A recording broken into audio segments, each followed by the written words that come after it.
Hello दोस्तों, हम यहाँ पे हमारा पहला ट्यूटोरियल देख रहे हैं। यहाँ पे मैं आपको बताऊंगा कि C++ की प्रोग्रामिंग कैसे चालू होती है।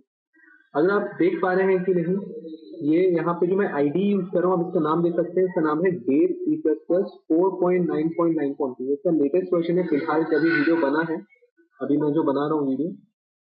तो बेसिकली एक आईडी होती है जिसमें आप देख सकते हैं काफी सारे ऑप्शंस होते हैं, file, edit, search, view, execute, debug, etcetera etcetera. तो आईडी बेसिकली क्या होती है, ये हमको प्रोग्रामिंग करने में मदद करती है। आईडी का फुल फॉर्म होता है इंटीग्रेटेड डेवलपमेंट एनवायरनमेंट।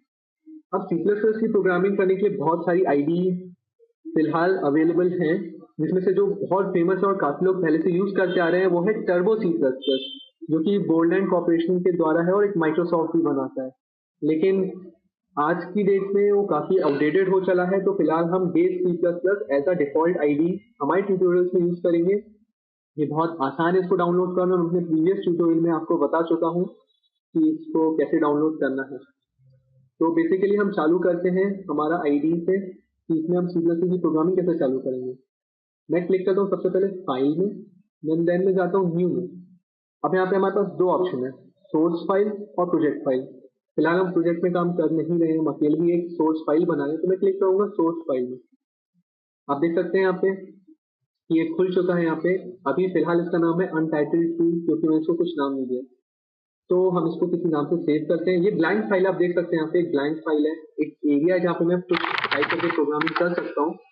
तो यहाँ पे हमारी प्रोग्रामिंग होगी, एक एरिया है टेक्स्ट एडिटर की तरह, जहाँ पे हम अपनी प्रोग्रामिंग करेंगे। मैं इसको पहले सेव कर लेता हूँ file, then I click save as, और इसको अपन नाम दे देते हैं ट्यूटोरियल, स्पेलिंग बहुत खराब है, डॉट tutorial2 इसको मैंने सेव किया। आप देख सकते हैं इसका नाम बदल के हो जाता है यहाँ पे tutorial2.cpp। अब C++ की जब भी कोई प्रोग्रामिंग चालू होती है तो उसमें हमको एक चीज इंक्लूड करनी पड़ती है, जिसको हम कहते हैं हेडर फाइल्स।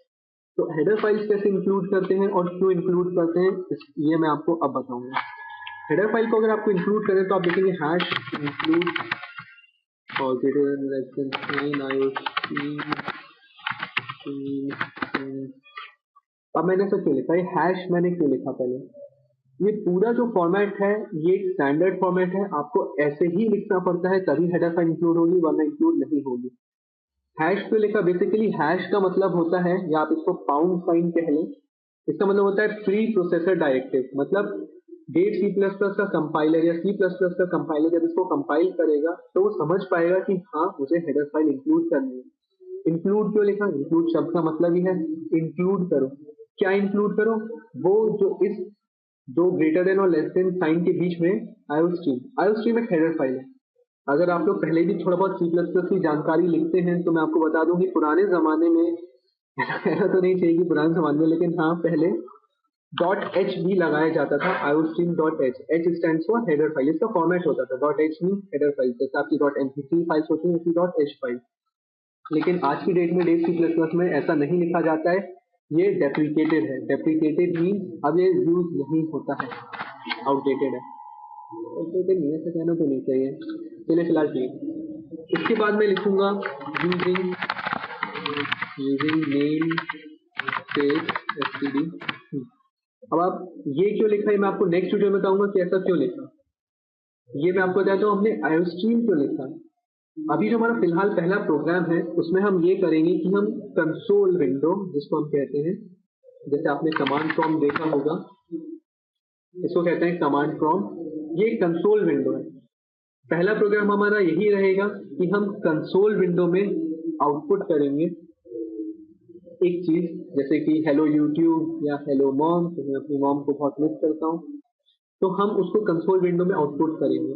तो कंसोल विंडो जैसा कि आपने देखा है एक ब्लैक एंड व्हाइट विंडो होती है, या आप उसका कलर चेंज भी कर सकते हैं। तो आप उसको ऐसा समझिए कि वो एक ब्लैक बोर्ड है।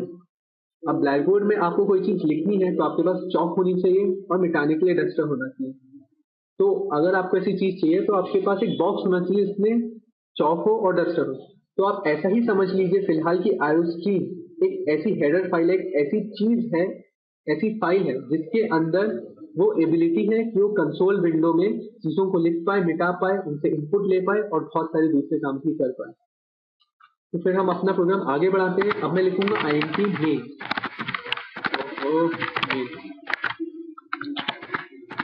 अब मैंने ऐसा ही क्यों लिखा ये मैं आपको बताऊंगा।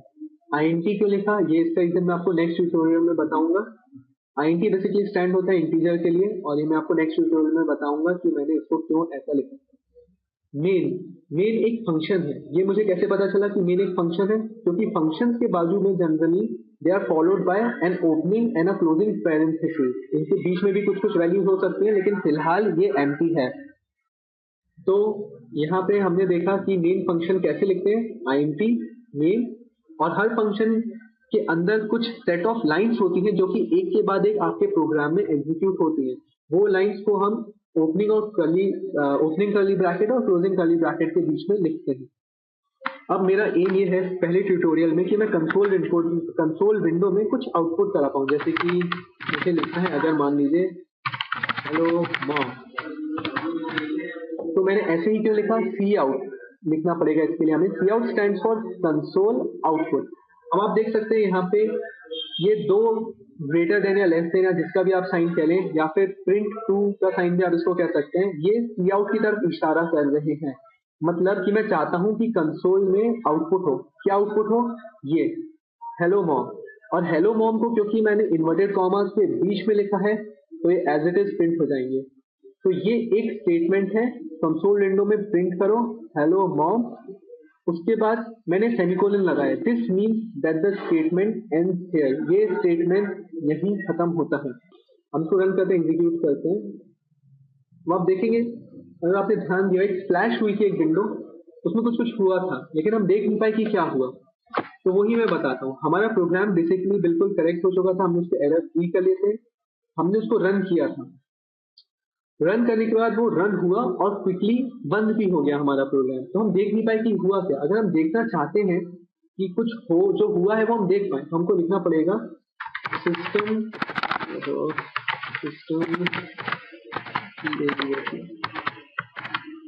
ये एक अब बोलता हूँ सिस्टम, ये भी एक फंक्शन है। कैसे पता चला कि एक फंक्शन है?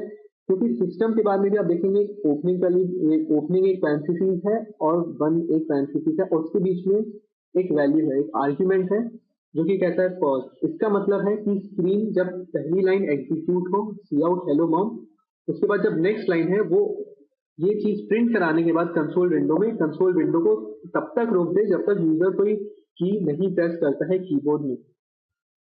आप देख सकते हैं इसके बाद भी मैंने एक सेमीकोलन लगाया, मतलब ये भी एक स्टेटमेंट है और सेमीकोलन लगाने के बाद स्टेटमेंट एंड होता है। यहाँ पे अब आप देख सकते हैं कि ओपनिंग कर्ली ब्रैकेट है, क्लोजिंग कर्ली ब्रैकेट है, उसके बीच में मैंने दो स्टेटमेंट्स लिए, सी आउट हेलो मॉम और उसके बाद एक सिस्टम। तो ये जो स्टेटमेंट्स है सिक्वेंशियली वाइज एग्जीक्यूट होते हैं। पहले ये वाला स्टेटमेंट होगा, फिर स्टेटमेंट एग्जीक्यूट होगा। मैं इसको कंपाइल करता हूँ। कंपाइल मतलब बेसिकली हमारी ये जो भाषा है, ये तो हम समझ सकते हैं कि ये काफी कुछ प्रोग्रामिंग लैंग्वेज है, इंग्लिश लैंग्वेज और सिंबल्स का मेल है, लेकिन मशीन लैंग्वेज में इसको हमको कन्वर्ट करना हो, क्योंकि हमारा कंप्यूटर इंग्लिश लैंग्वेज या सिंबल्स नहीं समझता है।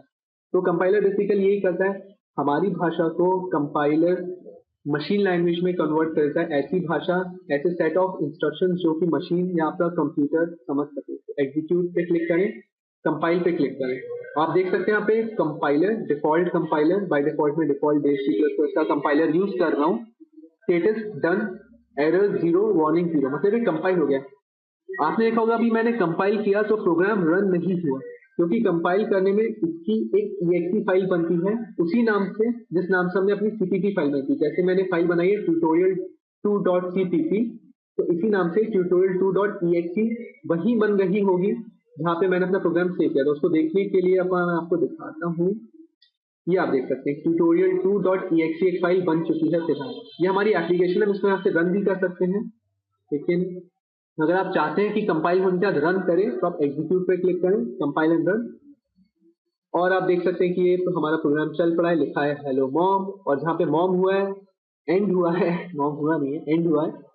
एम के जस्ट बाद प्रेस एनी की टू कंटिन्यू लिख के आ गया विदाउट एनी स्पेस। तो आप देख सकते हैं कि ऐसे हम आउटपुट कर सकते हैं कंसोल स्क्रीन में जो भी हम चाहें। हेलो मॉम 1,1 इसका जो कोऑर्डिनेट है फर्स्ट रो फर्स्ट कॉलम से प्रिंट होना चालू हुआ बाय डिफॉल्ट, क्योंकि वो वहीं से चालू होता है प्रिंट होना। और जैसे ही मैं कोई भी की दबाऊंगा, ये प्रेस एनी की टू कंटिन्यू इसके कारण आया, सिस्टम पॉज के कारण वो अपने आप प्रेस एनी की टू कंटिन्यू छाप देता है जस्ट आफ्टर सी आउट हेलो मोम। हेलो मोम मैंने इन्वर्टेड कॉमर्स में लिखा था तो एज इट इज प्रिंट हो गया है। अब मैं इसको कोई भी प्रेस की को प्रेस करूंगा तो एंड हो जाएगा, मैंने प्रेस किया एंड हो गया। तो बेसिकली दोस्तों ये हमारा फर्स्ट प्रोग्राम था जिसमें हमने कंसोल विंडो में कुछ आउटपुट देके देखा। सो होप मैंने तो अपनी तरफ से पूरी समझाने की कोशिश की है। आपके कमेंट्स आप जरूर दें तो मैं ताकि इम्प्रूव कर सकूं। होप आप पे सही लगा होगा, आप इससे कुछ सीख पाए होंगे। ये पहला ट्यूटोरियल है, I will definitely improve my self. अगर आप इसमें कुछ कमी लगती है आप कमेंट जरूर दें। तो thanks a lot, see you in the next tutorial.